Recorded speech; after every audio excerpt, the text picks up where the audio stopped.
Hello and welcome back to the Fall of the Roman Empire. My name is Nick Holmes and this is episode 47 called The Decline of the Roman Army.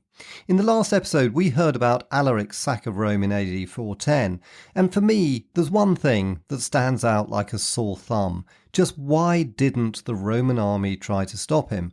Why didn't it fight to the last man defending the ancient glory of Rome? This has to be the single most surprising thing about the sack of Rome in 410. The Roman army sat back and did nothing. And we know that it could have done more, since there were several Italian legions and cavalry units based at Ticinum in northern Italy. There were also some Roman soldiers and barbarian allies defending Ravenna, where the Emperor Honorius was resident. But the only military action the Romans undertook to try to save Rome was Honorius's dispatch of a force of 6,000 regular Roman troops marched in from Illyria just before Alaric's second siege of the city in 409. However, Alaric intercepted them and cut them to pieces so that only 100 survivors reached the city. Most historians' accounts of the sack of Rome explain the Roman army's inactivity as the result of internal political conflict. And of course there's a lot of truth in this. Honorius was more concerned to protect Italy from invasion by the usurper Constantine III than to defend Rome from the Goths. He was also safer in Ravenna, protected by its marshes, than in Rome, although he did in fact try to flee to Constantinople and only decided not to do this when a fleet with 4,000 Eastern Roman troops unexpectedly arrived to save him. In addition, perhaps the most surprising fact of all, as mentioned in the last episode, is that Alaric was actually unwilling to sack Rome. He went there 3 times and could have sacked it on the first 2 occasions, but chose not to, instead preferring to be bought off the first time and then colluding with the Senate in promoting one of their own, Priscus Attalus, to imperial power.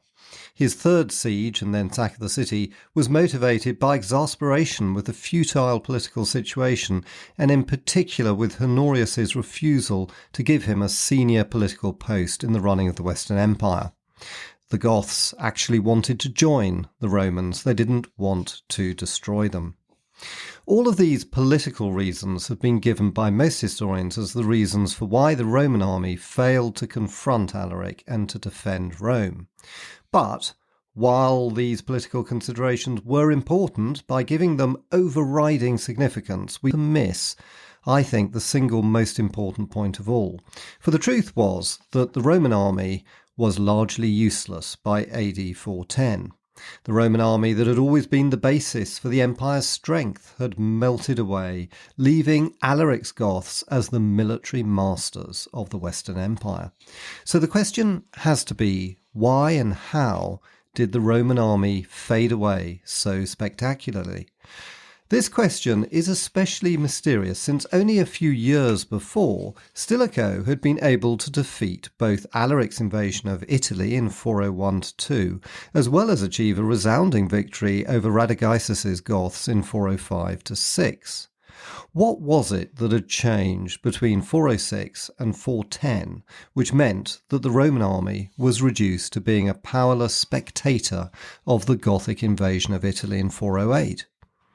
This question still puzzles historians, and the evidence we have to hand doesn't allow us to make a fully definitive answer, but it seems to lie with 2 quite separate developments. The first was a decisive shift in military resources in favour of Alaric and against the Romans in the years between 406 to 410, which we've already discussed in the last episode, but which I'll just recap on again briefly. If you recall, back in 401-6, when Stilicho had defeated Alaric and Radagaisus, he used not just the Italian legions, but all the legions in the Western Empire that were available to him, including those in Gaul and Britain.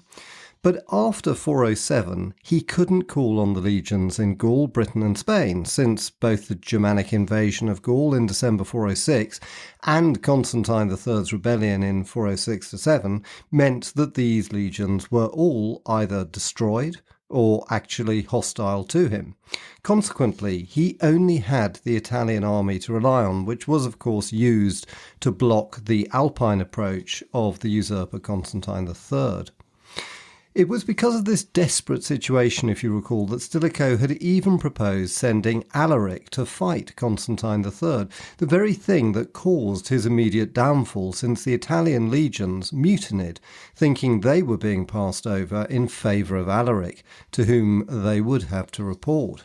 Also, the fact that Stilicho had just secured the Senate's agreement to pay the Goths £4,000 of gold must have been additionally galling for them. It really is little wonder that rumours spread that Stilicho was in league with Alaric.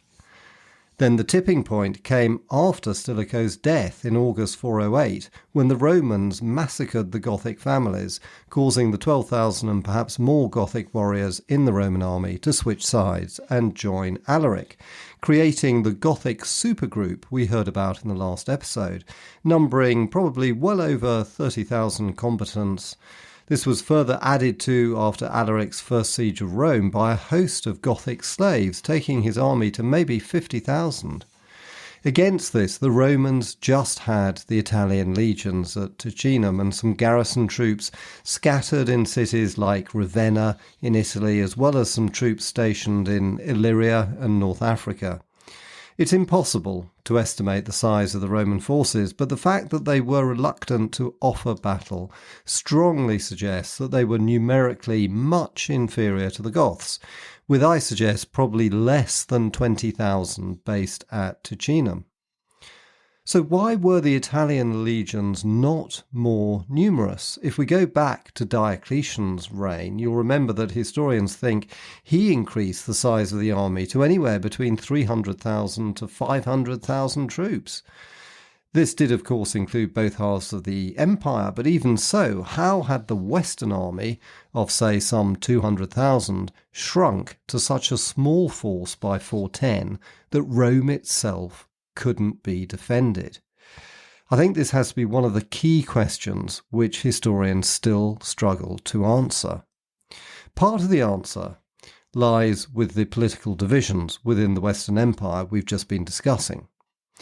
But surely there was more to it, and there was a much more fundamental decline of the Roman army during the course of the 4th century, which was the real reason why Rome couldn't be defended.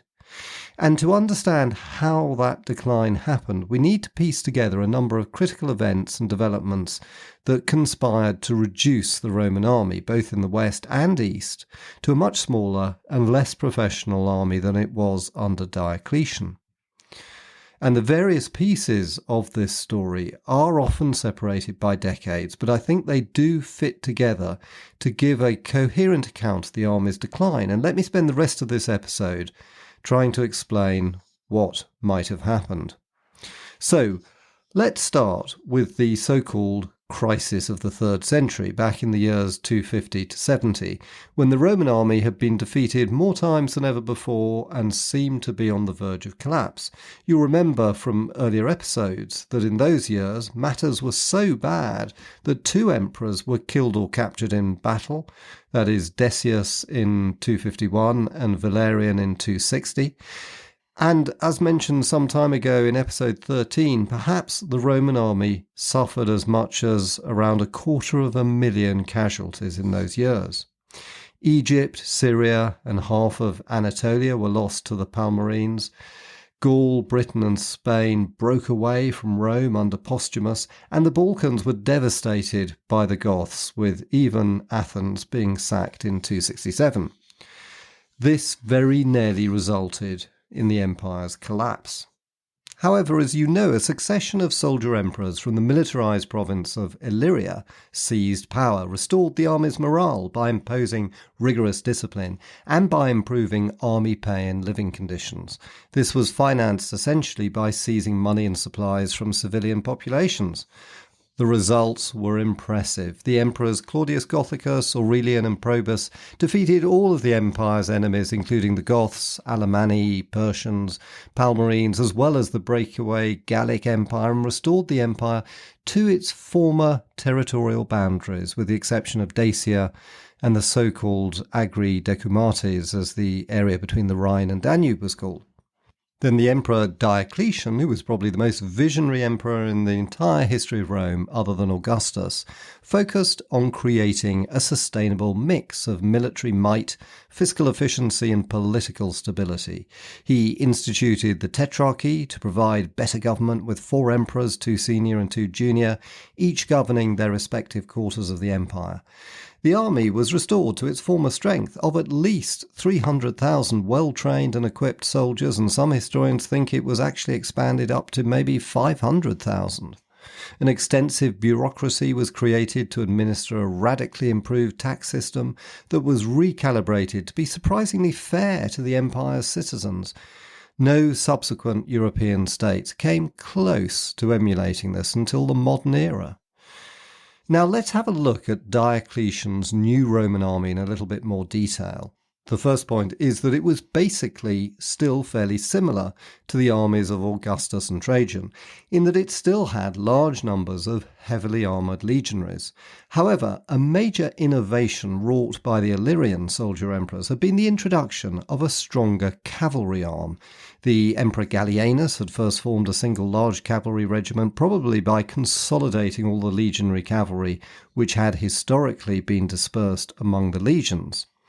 And as you know, in the past, the Romans had used the legionaries as their main strike force with cavalry in support. But Gallienus reversed this to use the cavalry as his strike force supported by the legionaries. This change was really born out of the necessity to have a more mobile army capable of intercepting invaders. Remember, at this time, it wasn't the Romans who were doing the invading, but the barbarians who were invading the empire. The Illyrian soldier emperors further developed the cavalry arm, using Asiatic horse archers, Moors and Arabs in addition to the Roman heavy horsemen. Just how important this new cavalry arm was is shown by the fact that both the emperors Claudius Gothicus and Aurelian were cavalry commanders before they became emperors. Interestingly, some historians think Diocletian may have returned more to the old school of Roman warfare by re-emphasizing the infantry over the cavalry, because the empire was now safe and he needed infantry rather than horsemen to man the huge network of fortifications he built across the length and breadth of the empire. But the key point is that when he abdicated from power in 306, the empire was well defended and safe with a large and strong army. So, what went wrong during the course of the 4th century? Well, one of our main contemporary sources on the Roman army, Zosimus, writing in the 5th century, said that there was a marked decline in its effectiveness during the course of the 4th century, and he blames this initially on Constantine, who he claims took soldiers away from the frontiers, where Diocletian had stationed them, to form a new mobile reserve army. Quote, Constantine abolished Diocletian's frontier security by removing the greater part of the soldiery from the frontiers to cities that needed no auxiliary forces. He thus deprived of help the people who were harassed by the barbarians and burdened tranquil cities with the pest of the military, so that several straightway were deserted. Moreover, he softened the soldiers who treated themselves to shows and luxuries. Indeed, to speak plainly, he personally planted the first seeds of our present devastated state of affairs. End quote. While there's no doubt that Zosimus was prejudiced against Constantine because he was a pagan who disliked Constantine's conversion to Christianity, nevertheless, there does seem to be some truth in what he said, because we know that Constantine had a large field army normally stationed not far from Constantinople. Why?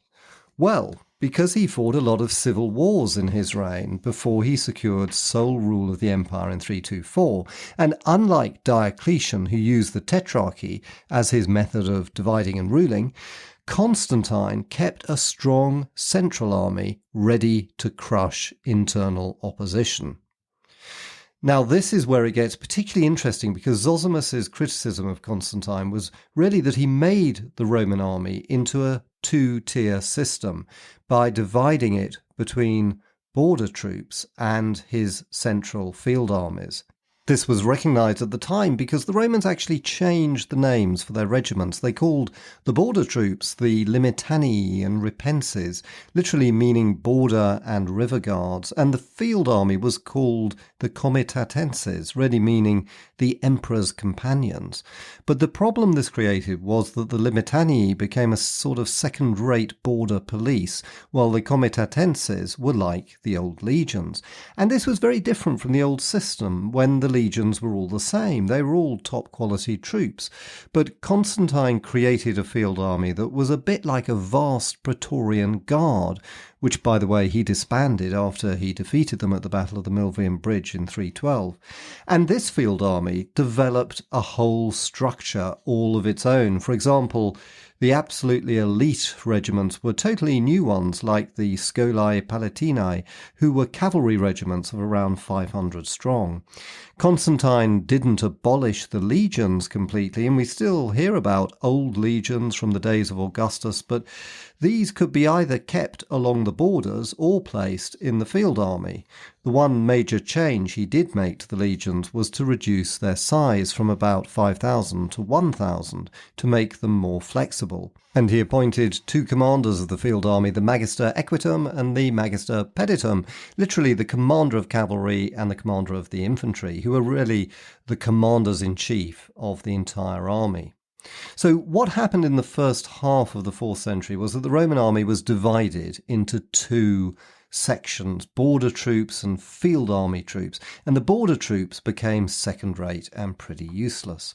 Although there is evidence that they could sometimes still be required to join the field armies in major campaigns, such as the Emperor Julian's Persian campaign, this was the exception rather than the rule. And I think this helps to explain why the late Roman army seemed to get smaller and smaller, because the number of top-quality troops was truly getting smaller and smaller.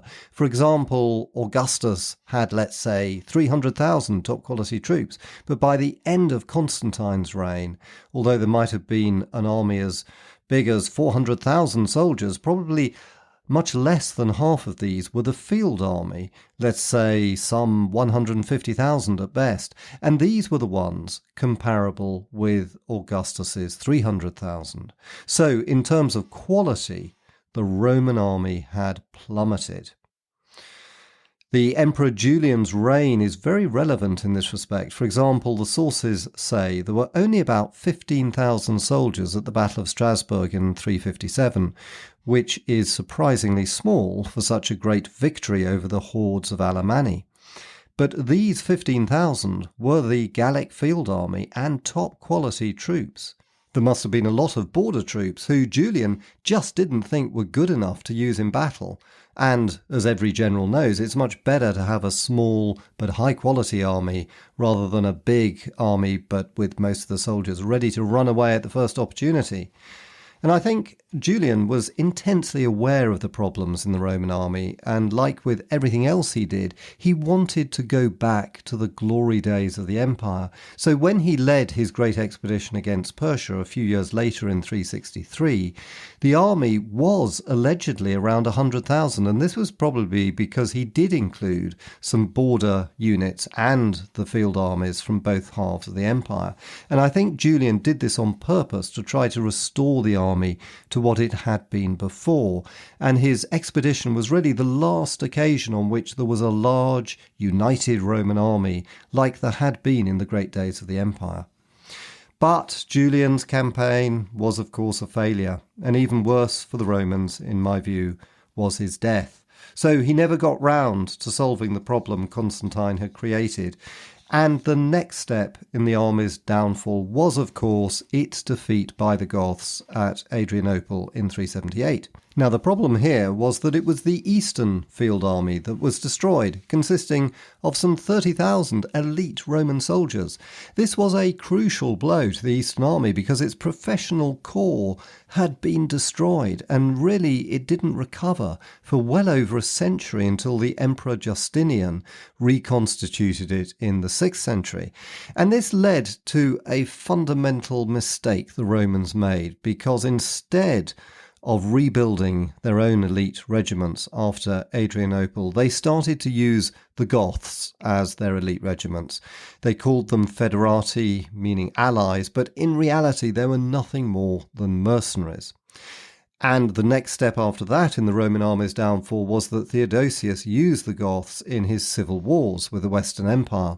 You'll remember that there were two usurpers in the West, Maximus and then Arbogast, who Theodosius defeated at the battles of Poetovio in 388 and the Battle of the Frigidus River in 394. And in both battles, Theodosius used the Goths, not Romans, as his crack troops.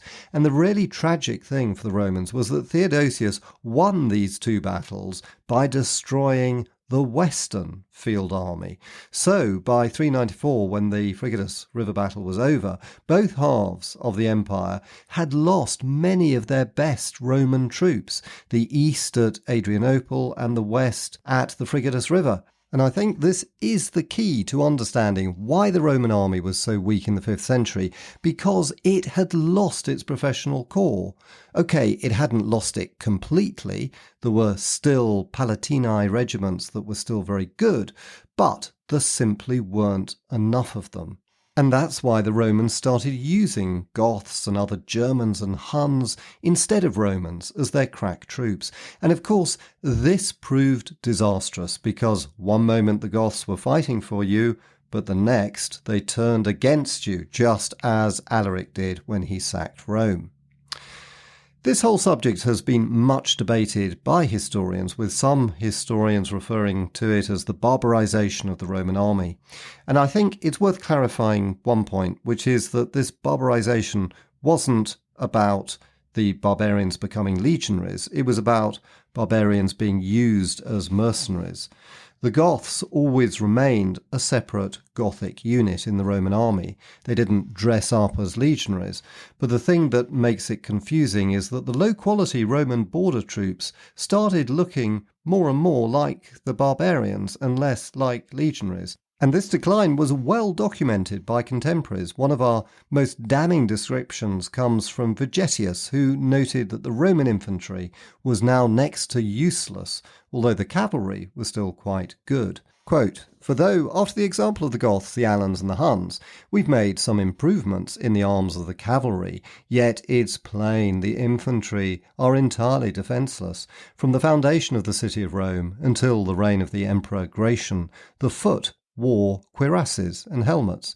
But negligence and sloth having by degrees introduced a total relaxation of discipline, the soldiers began to think their armour too heavy. So they seldom put it on. They first requested leave from the emperor to lay aside the cuirass, and afterwards the helmet. In consequence of this, our troops in their engagements with the Goths were often overwhelmed with their showers of arrows. Nor was the necessity of obliging the infantry to resume their cuirasses and helmets discovered, notwithstanding such repeated defeats, which brought on the destruction of so many great cities." End quote. I think Vegetius is describing the border troops when he describes the infantry as so bad.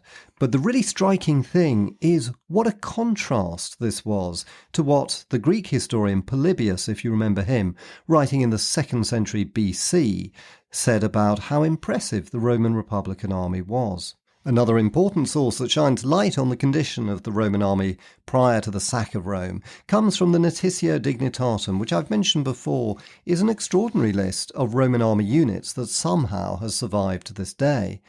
Although there are lots of gaps in the information it presents, the historian Peter Heather has suggested that it indicates that around half of what remained of the field army in the Western Empire was destroyed in the years between 406 to 410. And this would make a lot of sense when you think that it was in those years that you had the Germanic invasion of Gaul and Constantine III's uprising, both of which were extremely destructive. So once we put all these different pieces of the jigsaw into place, I think a clearer picture starts to emerge of the extent of the decline of the Roman army in both East and West. And in the 5th century, this decline proved catastrophic for the Romans, especially when the Federati turned against them, as Alaric did in 401-2 and 408-10.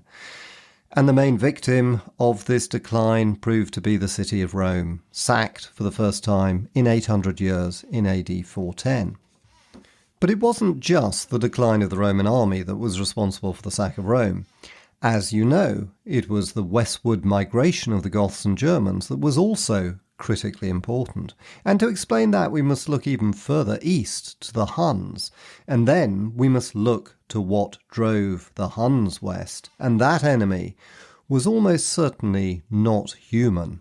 It was climate change.